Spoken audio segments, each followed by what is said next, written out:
Liberian people need to know that the government is heading in the right direction. We have 16 years before hitting, 16 months before hitting 2023, where we have the economy now is on the path of stability and growth. There are significant global challenges with the Ukraine crisis. COVID is still around the corner. There are supply chain challenges with fuel, with rice, which are staple commodities here in Liberia. And we are battling through these maelstorms, and at the end of the day, what you see happening under the president's leadership is extraordinary progress. Under extremely difficult circumstances, we continue to hold steady, even when the West African region is in some economic turmoil. So this retreat is about consolidating the government towards the final match, the final run towards 2023. By the end of the year in which the PAPD comes to an end, we're looking at all four pillars of the PAPD: road infrastructure, the electricity, the CLSG lines is a big part of the recast budget that was just submitted by the president. We're looking at governance, we're looking at macro, we're looking at the business climate, we're looking at agriculture. There are some significant things that we want to do with agriculture for the remaining period that we have not done. So all of that is happening. The outcome is that what does this mean for the Liberian people?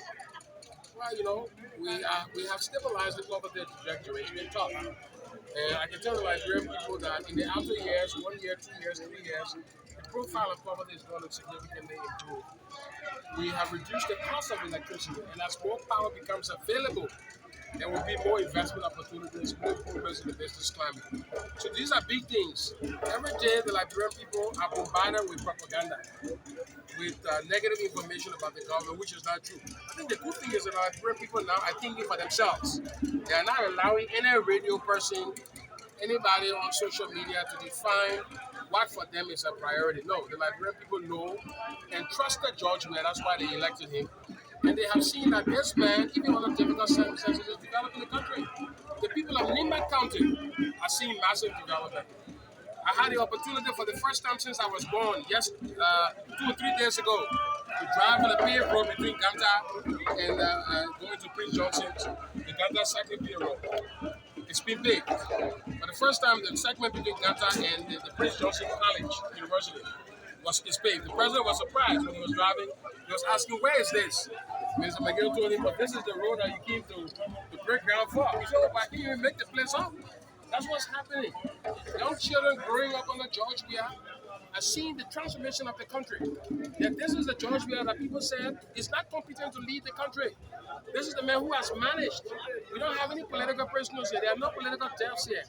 So the country is stable democratically, economically. We are making progress. There are serious challenges. We're trying to work with investors to come. We're working with the HPX and the ArcelorMittal deal. We're still hammering those through. They have job application for our people. We're doing our best under the circumstances. The president gets credit. He gets praise when he sits amongst his friends and say you're doing well because you see the IMF report. I go to U.S. Treasury, I go to Washington, I talk to congressional leaders. They have seen the progress that this president has made. All right? Yet people try to use historical patterns of corruption as a political weapon against our administration. We're making concrete effort against corruption. Right now, as we speak, there was a debate in this hall about Liberia, the LACC enforcement of the current law. That law is going to change, giving full prosecutorial power to the LACC. The highlight of that law is that even the president will no longer have a discretion as president, any president, to choose LACC people. They will be chosen from a list that will be recommended by a panel that includes development partners.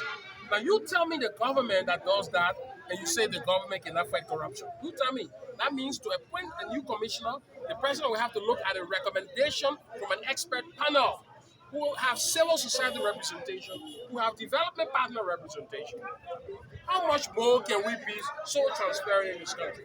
We take all our financial data and we send it to the IMF every week. Every spending the government goes to the IMF. Intrusive scrutiny. How much transparency can we do? Everybody has seen that. The good thing is that the development partners have seen that there was an attempt to destroy our government by propaganda, they now understand that.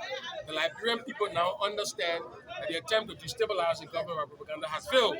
And so we are marching on to victory. And you saw in local country recently. The challenges of this country are monstrous. And so no serious government will be complicit. This country has a structural problem. We are attempting to solve that structural problem for the first time. In the last 12 years of the Union Party administration, we did not see that attempt. Right? Significant resources came, but the real problems in the Liberian economy were not solved.